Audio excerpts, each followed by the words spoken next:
이 시간에는 예수님은 어디로 재림하시는가에 대한 내용을 말씀드리도록 하겠습니다.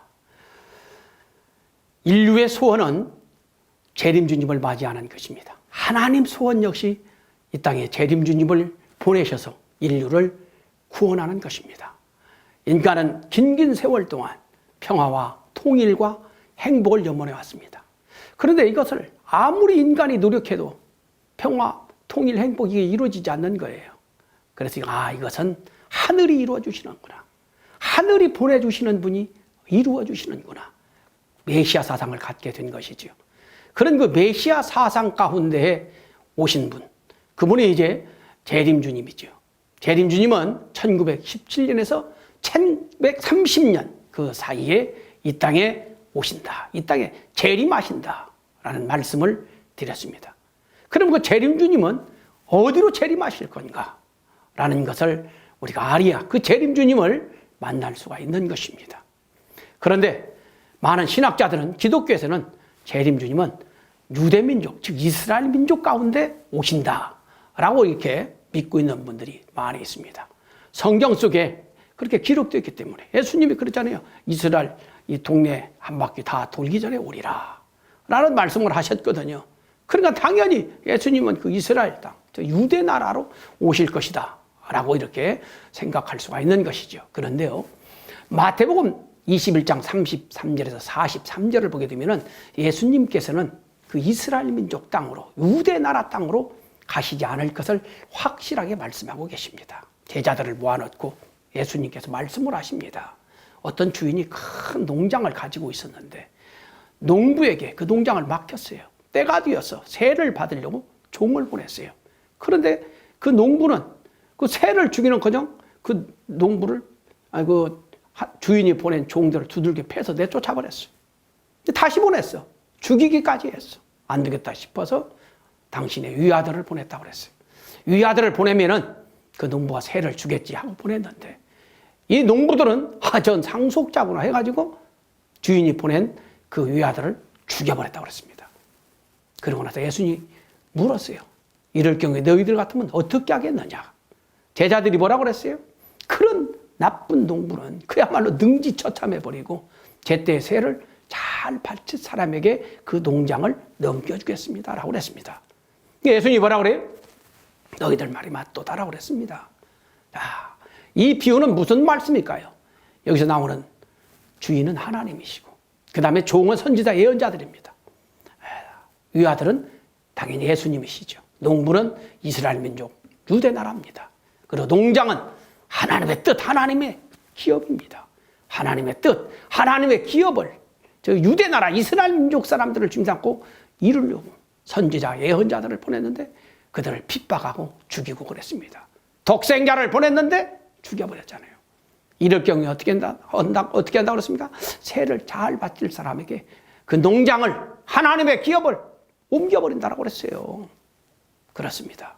이스라엘 민족에게는 하나님의 위아들 독생자를 죽인 이스라엘 나라, 유대 나라는 재림주님을 하나님은 안 보내신다. 예수님은 거기에 안 가신다. 라는 말씀을 확실히 하신 거예요. 로마서 11장 17절을 보게 되면 저들이 넘어짐으로 구원이 이방으로 옮겨졌으며 이스라엘로 희귀 나게 하려 함이라 라고 그랬습니다. 이스라엘 민족이 책임 사명을 못함으로 말미암아서 구원이 어떻게 됐다고요? 이방으로 옮겨졌다. 그렇게 가지고 이스라엘로 하여금 희귀 나게 하려고. 이스라엘 사람들은 지금도 예수님을 메시아로 안 믿고 있어요. 이런 기가 막힐 일이 어디가 있어요. 이스라엘 사람들은 지금도 2% 정도만 예수님을 메시아로 믿고 있습니다. 나머지는 지금도 예수님은 메시아가 아니라는 거예요. 그래서 메시아, 구세주, 재림주님은 더 유대나라 이스라엘 가운데로는 가시지 않는다라고 하는 사실입니다. 그러면 재림주님은 과연 어디로 오실 것인가? 천국을 이룰 하나님의 말씀, 그 말씀이 하나님 오른손에 7인으로 봉해져 가지고 책이 있는데 그 책이 열려야만 천국이 이루어져요. 그런데 그 7인으로 이루어진 책을 취할 자가 아무도 없어요. 그런데 어린 양이 그 책을 취하기 시작했어. 한 권에서 6권까지 취해가지고 펼쳐냈어요. 그게 복음 말씀입니다. 나머지 한 권 남았어요. 그게 펼쳐져야 이제 천국이 이루어져요. 그 말씀은 재림주님이 오셔서 이제 취하여 펼치게 되는 것입니다. 역시 기다리고 기다렸는데 어린 양이 재림주님이 드디어 오신 거예요. 계시록 7장 2절에서 3절을 보게 되면 그 어린 양이 재림주님이 해 돋는 곳으로 오셔가지고 그 나머지 7번째 책을 취하셨다라고 그랬어요. 펼치셨다라고 그랬습니다.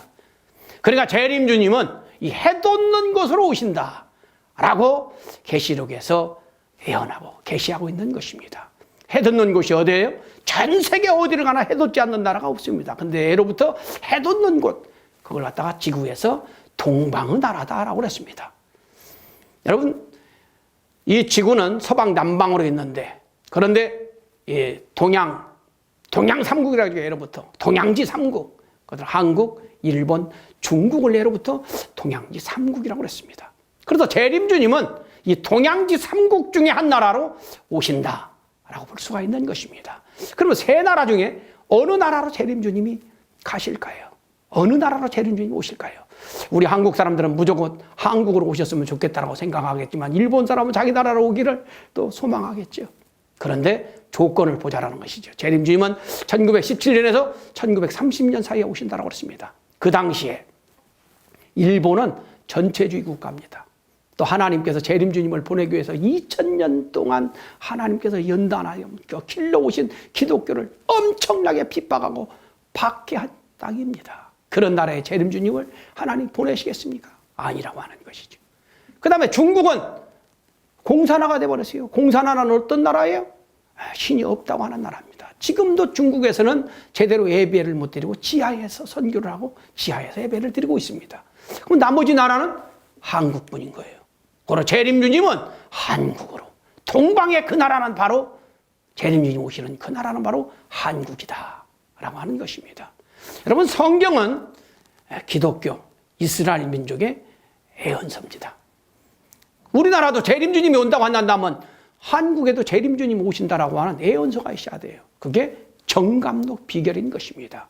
정감록 비결을 보게 되면 당시 사람들이 참 글씨를 잘 모르니까 노래를 만들어서 부르게 했어요. 농구가라고 해가지고 지상선국 조선화, 천년대운 계룡국 사시, 불변영춘세 개벽일의 초봉은, 지상천국이 조선에 이루어진다는 거예요. 계룡국에 이루어진다는 거예요. 사시사철 변함없는 언제나 봄과 같은 그렇게 아름다운 때가 된다는 거예요. 이것은 역사가 개벽일에 참으로 역사가 시작한 지 처음으로 일어나는 운이다. 재림주님 오시는 걸 말하는 것이죠. 그래서 우리나라 예언서 정감록 비결에서도 재림주님이 오신다, 주님이 오신다라고 하는 것을 이렇게 예언하고 있는 것입니다. 재림주님이 오시려고 한다면은 이 5가지 조건을 갖추고 있어야 돼요. 사탄 분립수 40수를 당간복귀를 해야 됩니다. 그리고 재림주님이 오시는 날은 마지막 사탄과 하늘이 싸우는 그런 재물국가여야 됩니다. 그리고 재림주님이 오시는 나라는 하나님의 심정을 닮은 하나님의 심정의 대상국가가 돼야 돼요. 심정이 통해 같이 살 수 있잖아요. 그 다음에 이제 재림주님이 오시는 나라는 전 세계 부모국가이기 때문에 전 세계의 역사 속에 흘러들어왔던 모든 문명이 결실되는 나라여야 된다고 하는 것입니다. 그리고 말씀드린 것처럼 재림주님이 오시는 그 나라는 재림주님이 오신다라고 하는 그런 예언이 있어야 되는 나라다라고 하는 것이죠. 과연 우리 대한민국이 이 5가지의 조건을 가지고 있는가를 보면서 대한민국에 재림주님이 오시겠는가라는 것을 알아보도록 하겠습니다. 먼저 대한민국이 재림주님을 맞이하기 위하여서는 40수 사탄분리 당감 요건을 세워야 한다고 그랬어요. 제1 이스라엘 민족은 애굽에 가서 400년 동안 고역 생활을 했습니다. 제2 이스라엘 민족인 기독교는 로마에 가서 400년 동안 박해를 받았습니다. 한민족이 재림주님이 오실 나라라고 한다면 역시 40수 당감 조건이 있어야 되는 것입니다. 그것이 바로 우리 한국이 일본으로부터 40년 동안 1905년도에 을사늑약을 통해서 다 뺏겨버렸잖아요. 그때부터 45년 해방될 때까지 딱 40년입니다. 근데 우리는 왜 40년이냐? 저들은 1 이스라엘, 2 이스라엘은 400년씩인데 우리는 질적으로 보게 되면은 저들 400년보다 더 지독한 박해를, 고역을 당했던 거예요. 그래서 40수 사탄 분립 기례를 가지고 있는 나라는 전 세계에서 우리 한민족뿐입니다. 그 다음에 두 번째는 재림주님이 오시는 나라는 재물국가에 된다고 그랬잖아요. 하나님의 일선이자 사탄의 일선. 재물은 나눠져야 돼. 그래서 남북한 이렇게 딱, 저 북한 쪽은 지독하게 신이 없다고 하는 공산주의 국가.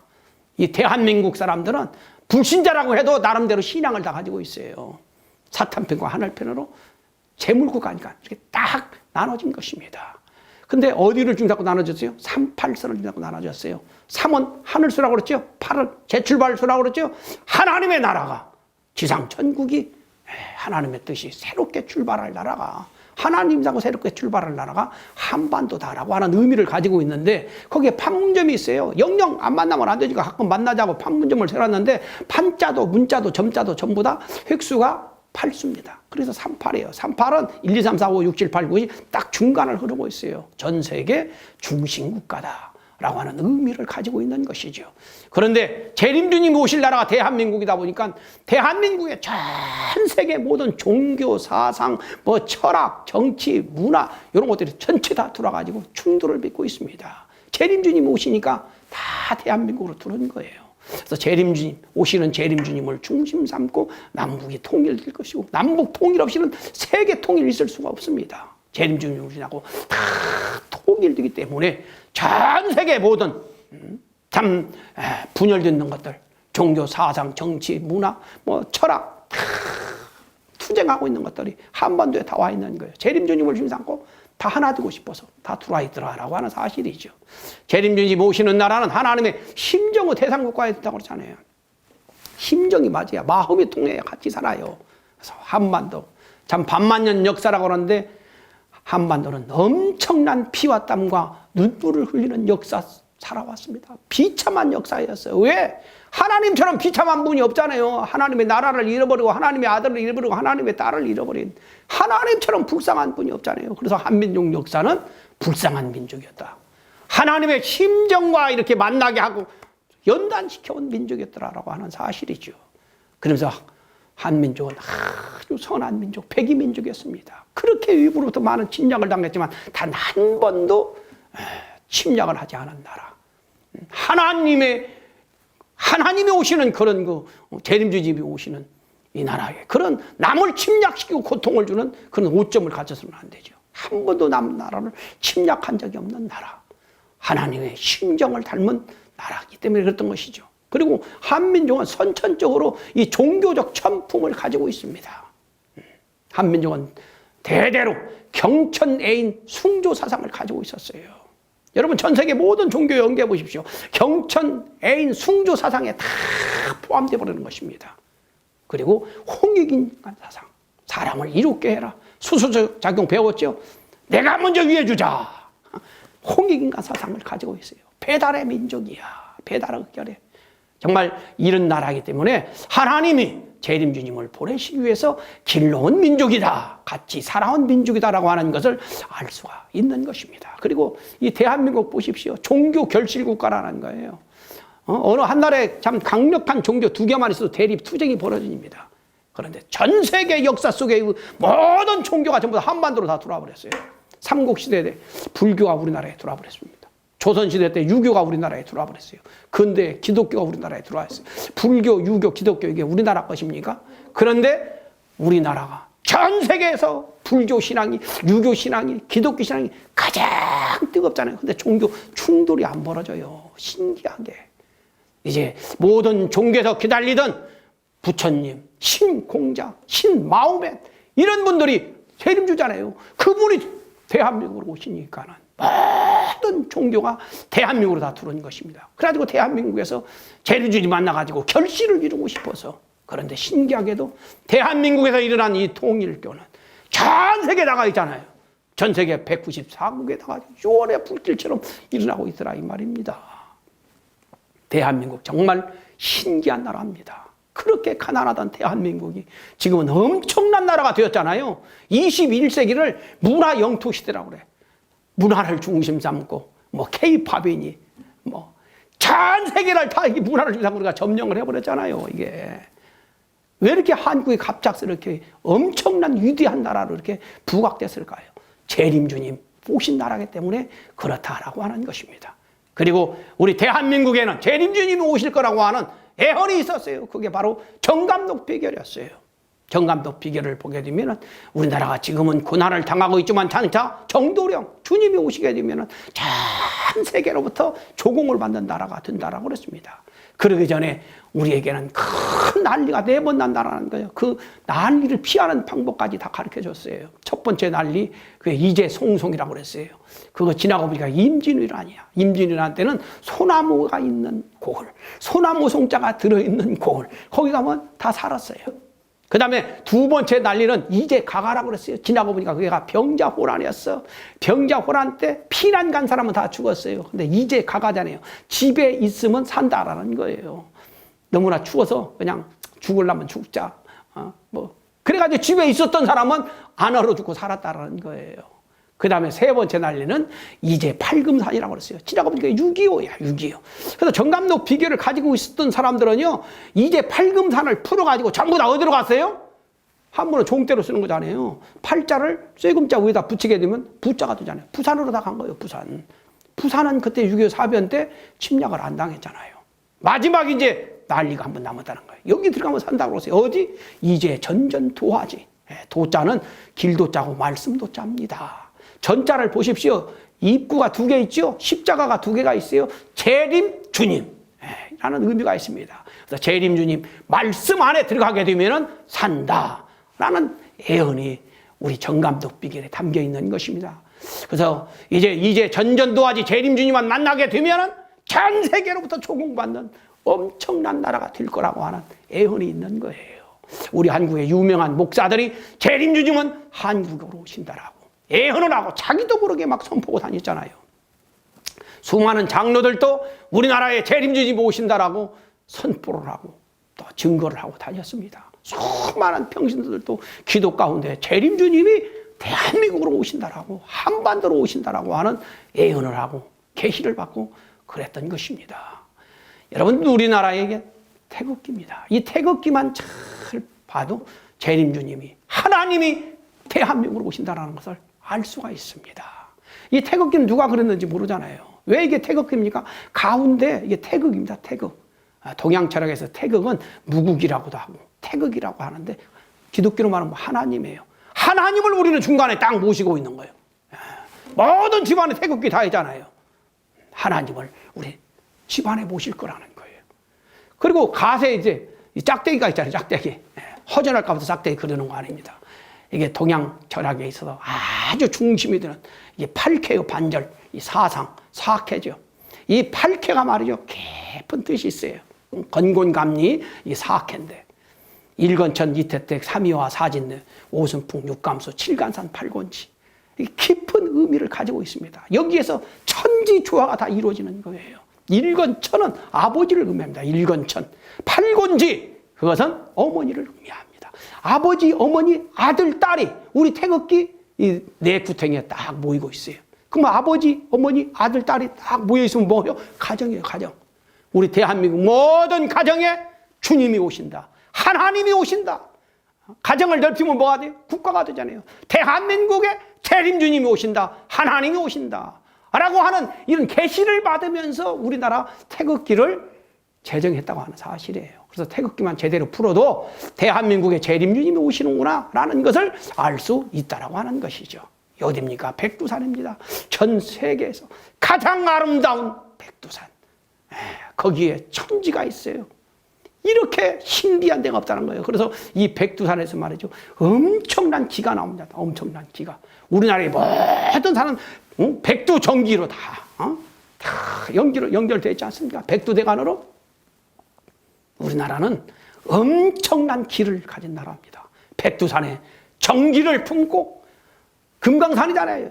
금강산에 정기를 품고 전 세계를 호령할 그런 붐으로 재림주님을 하나님이 보내시기 위해서 대한민국은 만세 전부터 하나님이 준비하셨더라라고 하는 것입니다. 우리 대한민국 보게 되면 이 고을 이름들도 전부 다 계시를 받고 이름을 지었어요. 함경도, 평안도, 황해도, 경기도, 충청도, 전라도, 경상도, 강원도 끝에 전부 다 도자가 붙었어요. 왜 도자를 붙였을까요? 도자가 길도자도 되지만 뭐라고요? 말씀 도자입니다. 말씀 도자. 재림주님이 하나님의 말씀을 진리를 가지고 오시잖아요. 그렇게 되면 우리 대한민국 모든 도에 사는 사람들이 재림주님의 그 말씀을 다 받을 거라는 거예요. 그럼 어떻게 돼요? 다 도인이 되는 거예요. 도인. 말씀을 가진 말씀 실체 도인이 다 될 거라는 거예요. 그런 의미를 담고 있는 나라가 바로 대한민국이었다라고 하는 사실입니다. 우리나라 애국가 가사 이거 누가 이거 작시했는지 모르잖아요. 이것도 계시받고 작사를 했습니다. 우리나라는 기독교 국가가 아닙니다. 그럼에도 불구하고 보십시오. 동해물과 백두산이 마르고 닳도록 하나님이 보호하사 우리나라 만세. 우리나라 애국가를 가만히 보게 되면요, 찬송가입니다. 찬송가. 하나님께 찬양을 올려드리는 찬송가예요. 무궁화 삼천리 화려강산. 이게 후렴이잖아요. 무궁화. 무궁화가 뭡니까? 영원한 꽃이 된다는 거예요. 삼천리가 뭐예요? 소생기, 장성기, 완성기잖아요. 여기가. 그걸 완성해가지고 화려한 전 세계에 품하고 빨아서 화려한 민족이 될 거라는 거예요. 그래서 대한민국 사람들은 영원히 보존할 것이다. 하나님이 보호하사 이런 깊은 의미를 담고 있는 재림주님이 오시기 때문에 이런 애국가를 우리가 갖게 되었더라라고 하는 것이지요. 우리나라가 과거에 정치인들이 정치를 잘해가지고 이렇게 그냥 엄청난 부자국가가 됐습니까? 지금 우리 대한민국이 말이죠. 예전 50년대에 비하면 400배 더 잘 산다고 합니다. 왜 이렇게 됐을까요? 뒤집어져 버렸잖아요. 왜 이렇게 됐어요? 재림주님은 인류의 세계의 부모로 오시는데 가난하면 되겠어요? 가난하면은 체면이 채통이 안 서게 되는 것이죠. 하나님이 부어준 것입니다. 정치인들이 누가 잘해가지고 이 나라가 이렇게 갑자기 부강한 나라가 된 게 아니에요. 재림주님이 오시니까 하나님이 부어주신 거예요. 재림주님을 중심 삼고 전 세계의 부모국가로 그 위상을 세워주시기 위하여서 여러분 재림주님은 1917년에서 1930 사이에 이 나라 대한민국으로 재림주님이 오십니다. 대한민국으로 오시는 그 재림주님 과연 누구이겠는가? 그 재림주님은 이 땅에 오셔가지고 당신만 메시아가 아니라 모든 사람들을 다 메시아로 만들어야 됩니다. 원래 인간이 타락하지 않았으면 전부 다 하나님의 신성과 능력을 가진 사람들이 되잖아요. 그래서 오시는 재림주님은 예수님이 그랬잖아요. 요한복음 14장 20절에 내가 너희 안에 너희가 내 안에 재림주님이 하나님의 아들로 독생자 독생녀로 오셨으니 재림주님에 의하여서 이제 축복을 받고 부름받고 택함 받은 사람들은 재림주님처럼 이제 메시아가 되는 것입니다. 하나님을 모시는 메시아가 되는 거예요. 문선명 총재님께서 미국에서 선교 활동하면서 엄청나게 핍박을 받은 적이 있었습니다. 그때 어떤 기자가 와서 문 총재님한테 물어봤대요. 당신이 메시아입니까? 라고 물어봤어요. 만약에 그때 내가 메시아요라고 대답하게 되면 그걸 대서특별해가지고 문 총장님을 더더욱 핍박하기 위해서 그렇게 물었던 거예요. 그런데 문 총장님께서 그 기자를 한참이나 뚫어지게 쳐다보시더니 말씀하셨습니다.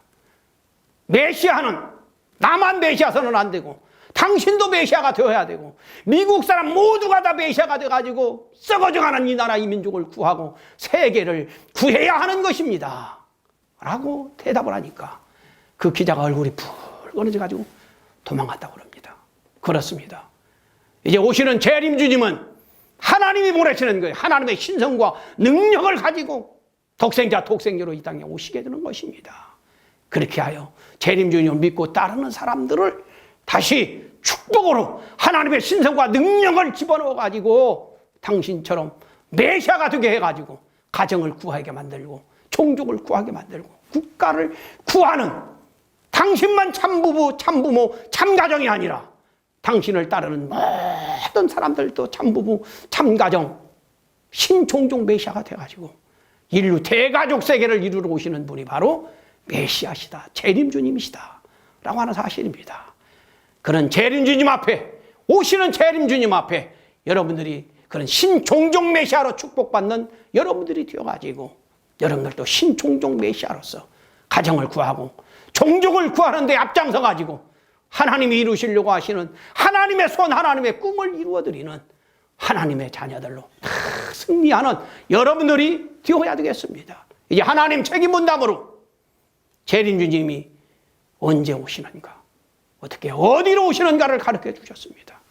하나님의 꿈은 인류 평화 지상천국, 인류 대가족 세계예요. 이에 대하여서 가르쳐 주셨습니다. 인간은 어떻게 살아야 되는가 다 가르쳐 주셨습니다. 이제 하나님이 가르쳐 줬으니 이 원리를 알고 이제 배우고 깨달았으니 이제 내 책임 부담이 남은 것입니다. 여러분들의 책임 부담이 남아져 있는 거예요. 여러분들과 더불어서 인류 대가족 세계 지상천국을 이루고 싶어서 하나님이 여러분을 불러서 여러분에게 귀한 원리 말씀을 가르쳐 주셨으니 여러분들도 여러분들의 책임 분담을 완성해 나갔으면 좋겠습니다. 여러분들 개인에게 가정에게 주어진 믿음의 기대와 실체 기대를 당간복귀하면서 불쌍하신 예수님의 소원, 하나님의 소원을 이루어드리고 하나님의 꿈 인류 대가족 세계 평화 통일 행복의 세계를 같이 이뤄나가는 하나님이 부르신 하나님 앞에 정말 그 부름 앞에 부응하고 응답하면서 이제부터는 참된 그야말로 참된 삶을 새롭게 출발하는 여러분들이 되기를 바라면서 강의를 마치도록 하겠습니다. 감사합니다.